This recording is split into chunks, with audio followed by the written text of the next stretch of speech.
Good morning, everybody. My name is Jamie. I am the CMO at Bitget Wallet. And first of all, it's an absolute honour to be here with you today to make a huge announcement for us as an organisation, but actually also share the stage with a wonderful organisation and Christian. So, Christian, I'd love you to introduce yourself, introduce who you're working with today, and maybe some of the vision around some of the aspects of the Web3 world that you're working within. Hi, my name is Christian. I'm working for Mastercard, as you can see here. Not the typical Web3 company, but we have invested interest in the space, as hopefully many of you know. So Mastercard has been around for 60 years, and our mission is to facilitate safe, simple, secure payments around the world. And that has changed significantly over the last 60 years, right? Some of you old enough might still remember these embossed cards. Then you had MacStripe, you had EMV chip cards. Nowadays, you only use your iPhone and everything, because we see that technology is evolving, and payment is an afterthought in consumers' minds, right? They want to buy things, they want to split a bill after a meal, they want to subscribe to Netflix. And we all can see that our world is very much changing, right? It's getting more and more digital. And of course, if you want to stay relevant as a payment company, you really need to adopt the latest technology. And I think it's fair to say that we have that relevance. So just to give you an idea, we have 3.8 billion cards out there, 150 million acceptance locations, and we process like 9 trillion of payments. And this works very, very well. But when you look at things like the Bitcoin white paper, where the first word in the second line basically says payment, and somebody says there should be a version of digital cash, and you don't need all of this that MasterCard is doing today, then obviously we have a view, because we believe that the underlying technology of blockchain, distributed ledger, Web3, whatever you want to call it, holds a lot of potential to make payments even more efficient, more convenient, and make sure that whatever MasterCard is doing in the future, that we are at the right space to basically provide our services. And again, it's not about the underlying technology. It's not about a plastic card that is moving more and more in the background. It's really that global network of interoperability, of trust, built on partnerships and technology. And that's why we play in Web3. And you will have heard about a lot of our cards. For example, Crypto.com in the EMEA region is a principal member of MasterCard. We have a MetaMask card live. And today we're going to speak a bit about what we're doing with Bitget too. So that's essentially why MasterCard is engaging in this space. We're very excited about all the innovation that is happening there, and we follow this very closely. Thank you very much, Christian. I think on behalf of Bitget Wallet, we're absolutely over the moon to be partnering up and delivering today's product out into the market. Excited to deliver that and probably explain in a little bit more detail exactly how that looks today. In the last few months, we've overtook a huge rebrand, and that rebrand was to signify one movement. That movement is crypto for everyone. We need to create better examples of real use cases in the real world, and frankly, wallets are not just wallets anymore. They need to do so much more, and we want to lead the charge.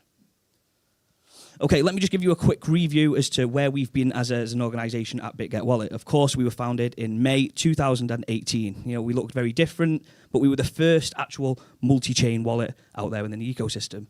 Very proud moment for us, but you can actually see how far we've come. You know, we now associate over 130 different networks and chains into our application, allowing cross-swap in literally a matter of clicks. You know, I'm not going to go through every single part of this, but you can definitely see our growth in terms of the metrics, you know, surpassing 80 million users in such a short period of time. The last 12, 18 months, we've seen over 300% increase in our user flow, frankly, by updating our systems, updating our product, and educating users as best as we can, basically, in terms of product offering.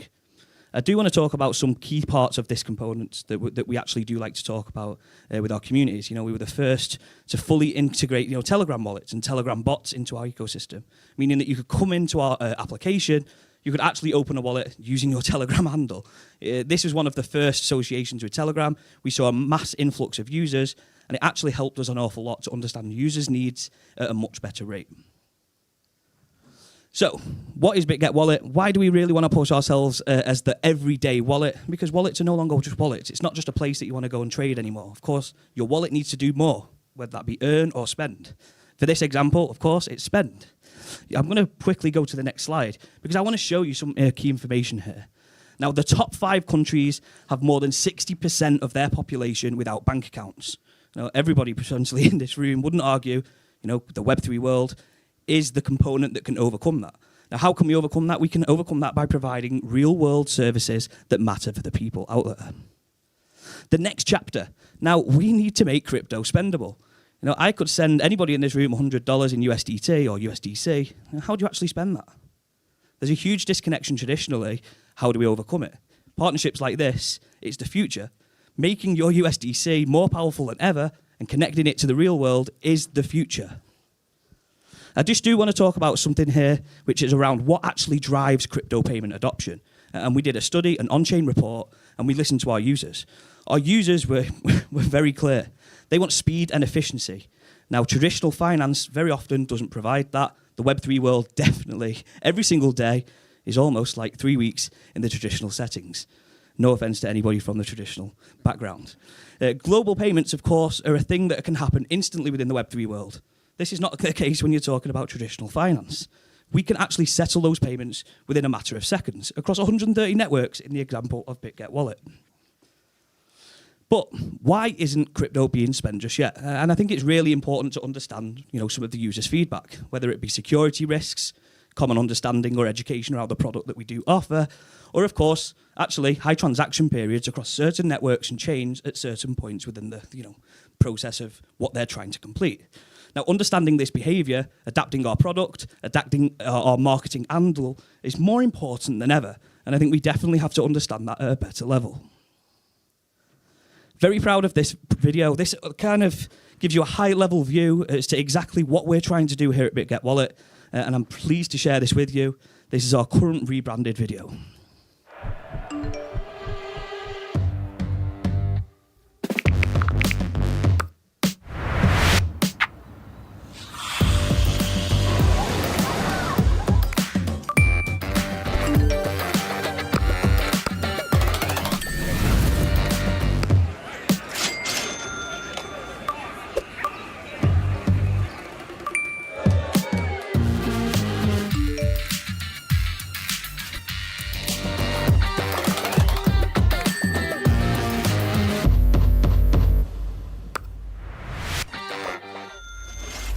Yeah, we're very proud of this rebrand. We wanted to totally change the look, the feel, the way that we're seen and positioned within the market. We want to make crypto for everyone in any setting in the world. And again, this partnership allows that. Initially in a few countries, EAA, we are excited to then roll this into further opportunities and further markets in the near future. Okay, the Crypto for Everyone movement is a key component of what we're trying to achieve here. And we want to make you understand exactly how our users, our partners can actually help us to make this impact. Because frankly, this isn't just about Bitget Wallet. This is about every builder in this room understanding the end goal, and that's mass adoption. We want people to go out there, use official hashtags, of course, attend local events, meetups, but actually become champions for the movement. Anybody building within that is a champion. Now, the everyday wallet is here, and I just want to touch on a few key components within it. We have native integrations. We've seen this in Vietnam and the Philippines.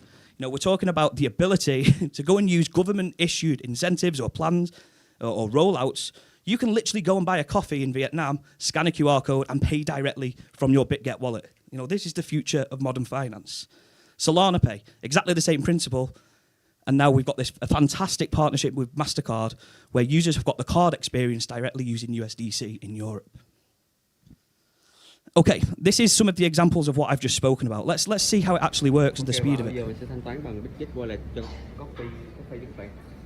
Thì đây là tài khoản của mình và chỉ cần nhấn nút QR scan như thế này và mình quét mã.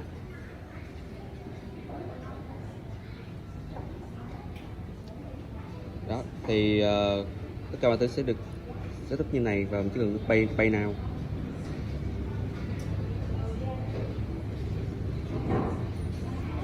Và đánh xong là thanh toán được thực hiện thành công. Và giao dịch đó được thể hiện như là trừ này. Đó, và đã có bill. Và đó tức là cách thanh toán bằng Bitget Wallet.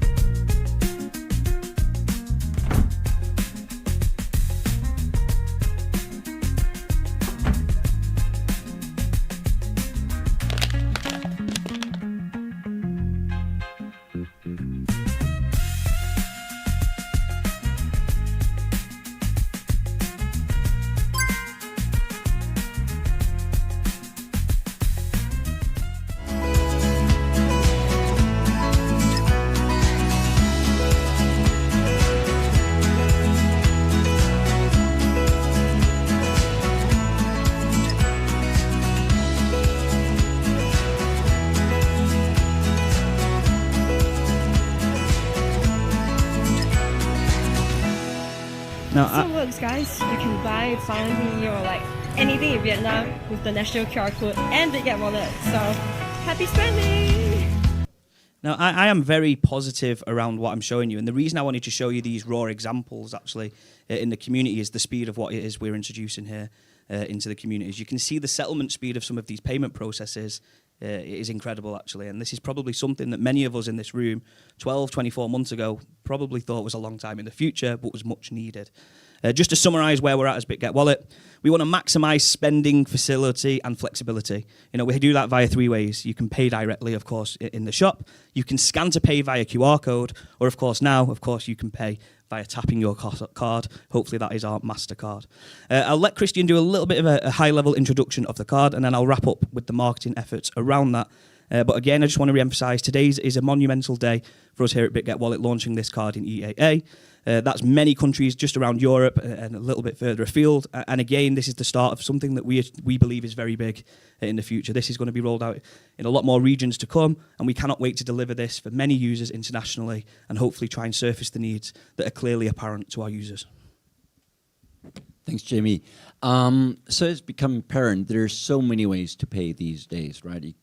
You can scan QR codes. There are so many other ways, and we have a strong conviction that actually the card network that we use today works flawlessly. And why I really appreciate all the checkout experiences you saw, I believe that if you compare that to a card in let's say an Aldi Lidl setting where you have a very high frequency and very relatively low transaction volumes, the throughput is essential. And what we can definitely offer is basically for all Bitget users in the UK and EA to use a card as if it was just another Mastercard, because essentially it's nothing else. Like if I'm standing in queue before you with a Deutsche Bank card or Société Générale or whatever, and you come with your Bitget card, you tap the card, it's the very same experience. And I think this is groundbreaking in the sense that you have a experience that is very sort of Web3 native initially, but you really transport this and you have global interoperability, and so you can use the card wherever. And again, this complements all the other services that Bitget offer, whether it's this native experience, as I would call it in Vietnam, where you can scan a QR code. And the beauty here is that just until this point where you spend your money, it stays in your wallet, so it doesn't leave the environment. It's what we would call a smart contract pulling essentially the money for the transaction, and then the merchant actually being paid in the normal Mastercard settlement cycle through the acquirer. So you take advantage of the ecosystem that is very well developed and matured, and you can use your Bitget wallet card wherever you choose to. And again, I think, and that's where I want to compliment you, that you have all these different routes. So you don't want to be prescriptive about how consumers should spend their digital wealth, whether that is USDC, whether that is some digital other tokens or assets, but you hold them in your wallet and then you can choose however you want to spend them. And we believe, we have a strong conviction that obviously our global network, including the interoperability, including any dispute resolution, is a very convenient, very safe way. Because, and let me point that out, if you use your Mastercard to pay for something and something goes wrong, right? I'm not even speaking about criminal intent, but things go wrong, right? You buy something online, it ships to wrong address, somebody steals it from your door or whatever. If you use your Mastercard, there's such a concept as chargebacks or zero liability, where essentially you say, okay, I paid for that, it never arrived, I want my money back, right?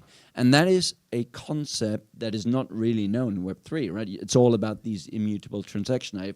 I wire you money on chain, and basically there's no way of getting it back. However, if you use your Mastercard Bitget card here, you essentially benefit from all the benefits that Mastercard can bring, including spending your digital assets. So that's why I think it's really a very well-designed sort of addition to your services suite, and we're extremely proud to be the partner of choice for whatever's next to come for Bitget.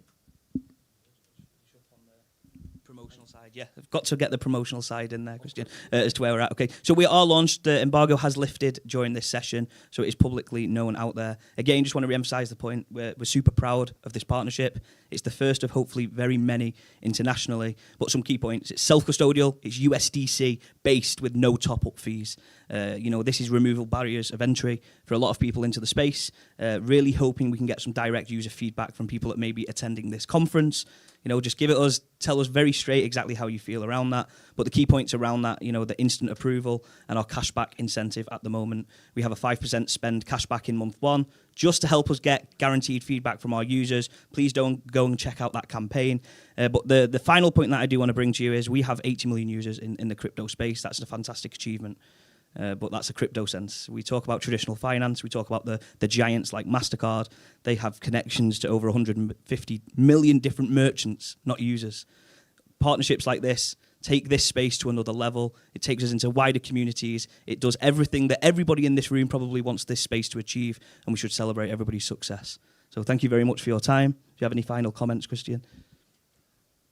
I mean, what I typically share at these conferences, because a lot of people are always saying, okay, it should all be, blockchain first and everything, but then you always get to the point of mass adoption.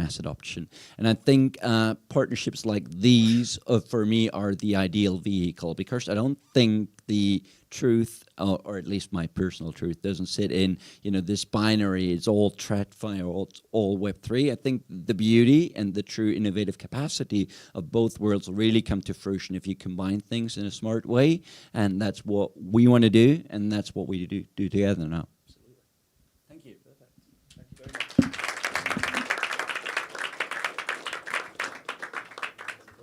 If someone have some question, you can ask it.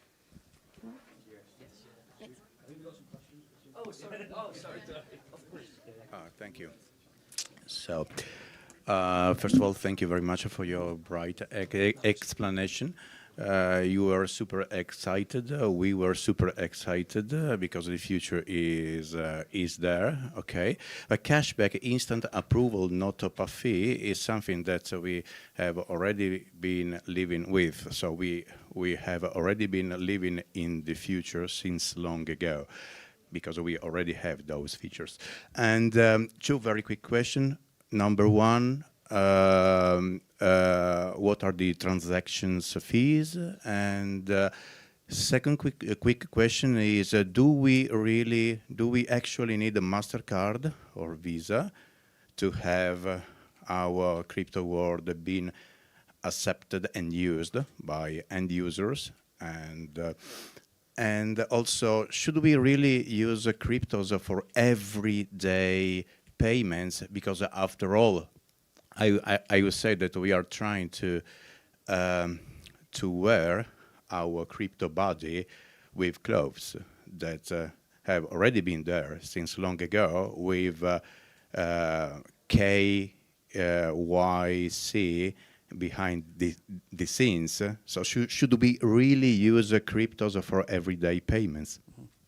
So I'm going to take those questions reverse order and then let Christian have a go. So for me, I don't think as a professional working and building within the space, it's my right to tell users how they should use their assets. It's my right to provide a service for users to have the option to a wider adoption of the space, whether that be for the Web3 space or traditional outlets. However it is, I think there's a slight arrogance traditionally from the Web3 space and traditional settings that they go in tandem and they don't work together. Partnerships like this create that bridge, and that bridge creates the ability for users to have options and choice. It's 2025. People deserve choice, and actually we can best use technologies on both sides to deliver, ultimately, a better product for the user. 100%. We're also not prescriptive, right? We offer cards, and you can go to an ATM, you withdraw €200, and you spend it wherever. You can use your card, and you can use your card. It's about optionality and choice. And if you, and I hear that a lot in crypto. Why would I spend my Bitcoin? It's the superior money.